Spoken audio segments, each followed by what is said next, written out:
మాట్లాడారు. మేము ఒకటే వాళ్ళని వైఎస్ఆర్ మహిళలను కూడా మేము ప్రశ్నిస్తున్నాము. అందరూ ఓపెన్గా చూశారు సాక్షి ఛానల్లో ఏ విధంగా డిబేట్ జరిగింది. అమరావతి మహిళల్ని వేసేలను ఏ విధంగా కూడా వాళ్ళు నవ్వుకుంటూ మాట్లాడారు. ప్రతి ఒక్క మహిళ కూడా బాధాకరంగా అనిపించే వాక్యాలకి వాళ్ళేదో సపోర్ట్ చేస్తూ ఎవరైతే దాన్ని ఎదిరిస్తున్నారో వాళ్ళపైన వీళ్ళు ప్రభుత్వాన్ని పలకడం కూడా మేము వ్యతిరేకిస్తున్నాము. ఇదంతా కూడా జగన్మోహన్ రెడ్డి ఇంకా ఏదో ఆనందంగా అంటే గత 5 సంవత్సరాల్లో తను ఎన్ని అవమానాలు చేసినా కూడా మహిళలు ఏ రకంగా బుద్ధి చెప్పారో ప్రతి ఒక్కరికి తెలుసు. అయినా కూడా ఇంకా బుద్ధి రాలేదు అంటే మీరు మనుషులేనా? మహిళలకి ఇంత ఘోరంగా అవమానం జరిగిందని ఎవరైతే తిట్టారో వాళ్ళు కూడా అవును మేము తప్పు చేసినట్లు అనిపిస్తుంది, మేము అనకూడదు అని కూడా వాళ్ళు కూడా పశ్చాత్తాప పడుతుంటే మీరేదో వాళ్ళు ఇంకా కూడా ఎంకరేజ్ చేస్తూ ఇంకా ఇలాంటి కార్యక్రమాలు చేయండి అన్నట్టు మీరు ఇండైరెక్ట్గా వాళ్ళు సూచిస్తున్నారు. సో ఇవంతా కూడా మంచి పద్ధతి కాదు. జగన్మోహన్ రెడ్డి మా నాయకుడు మాకు డిసిప్లైన్, మహిళల గౌరవం. మీ ఎవరైతే మాజీ ఎమ్మెల్యేలు మినిస్టర్లు వాళ్ళే ఓపెన్గా చెప్తున్నారు ఎవరైతే తప్పు చేశారో వాళ్ళని మాత్రమే ఇప్పుడున్న కూటమి ప్రభుత్వం శిక్షిస్తుంది. వాళ్ళ ఇంట్లో మహిళలని కూడా వేరే వాళ్ళు ఇబ్బంది పెట్టమన్నా కూడా చంద్రబాబు నాయుడు గారు మహిళల జోలికి వెళ్ళొద్దండి, వాళ్ళ కుటుంబాలకు జోలికి వెళ్ళొద్దండి, ఎవరైతే తప్పు చేశారో వాళ్ళే శిక్షించండి అని ఇంటిదిగా చెప్తున్నా కూడా మహిళలకు ఎంత రెస్పెక్ట్ ఇస్తున్నారో అని ప్రతి ఒక్కరు చూస్తున్నారు.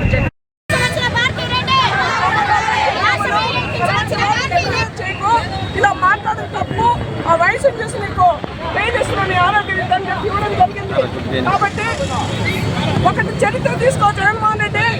ఆనాడే ద్రౌపది దేవి ఒక మహిళ, ఆమెని ఆ కురుక్షేత్రంలో కౌరవులు అవమానించి వాళ్ళు నాశనమైనారు. అలాగే ఈరోజు జగన్మోహన్ రెడ్డి సాక్షి ఛానల్ వైసీపీ పార్టీ కూడా నాశనం అయిపోతే మహిళలతో పెట్టుకుంటారని మేము తెలియజేస్తున్నాం. ఎందుకంటే మీరు సిగ్గుండాల, ఎందుకంటే ఆ మహిళలు కూడా మొన్న వచ్చి రోడ్డు వచ్చారు. ఈ ఒక ఛానల్లో ఈ నాయకులు పెట్టి ఛానల్లో మాట్లాడుతుంటే మీరు దాన్ని ఖండించకుండా దానికి మద్దతుగా రావడం నేను చెప్తున్నా. రోజా నీకు హెచ్చరిస్తున్నాం, నీకు ఓడించి కనీసం 45,000 మెజారిటీతో ఎవరు పారేసుకొని ఆనాడు అసెంబ్లీలో భువనేశ్వరి మేడం మాట్లాడారు. వాళ్ళు నాయకులే యోగి రమేష్ వాళ్ళు మా ఇంటికి వెళ్తే మా మహిళలే మమ్మల్ని నిలదీశారు, ఇది తప్పని అన్నారంటే కూడా వాళ్ళ నాయకులు చెప్తుంటే కూడా జగన్మోహన్ రెడ్డి తప్పని తెలుసుకొని వాళ్ళ ఛానల్లో మాట్లాడి తప్పని ఖండించకుండా క్షమాపణ చెప్పుకున్న రాష్ట్ర మహిళలకి మళ్ళీ దానికి సంబరాలు చేసుకుంటున్నాడు. కాబట్టి ఒకటే తెలియజేస్తున్నాం, మా మహిళల తరఫున రాబోయే కురుక్షేత్రంలో కనీసం నువ్వు పులివెందులో కూడా గెలవు.